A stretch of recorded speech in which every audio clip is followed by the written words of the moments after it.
Hello সবাইকে, চলে এসেছি নতুন একটা ভিডিও নিয়ে। তো আজকের ভিডিওটা হলো রেসিপি চিংড়ি মাখা।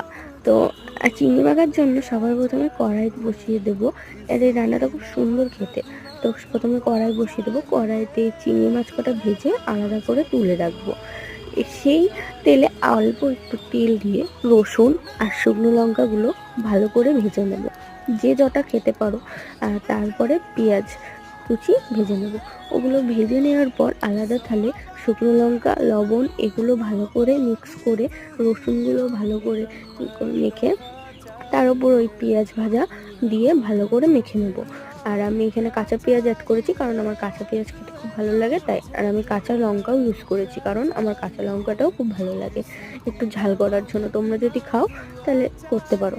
তার উপর ভেজে রাখা চিংড়ি মাছগুলো দিয়ে দেবো, ভালো করে মেখে ভাত দিয়ে খেতে হবে, খুব সুন্দর লাগে। তোমরাও বাড়িতে তাই করে কিন্তু কমেন্ট করে বলো।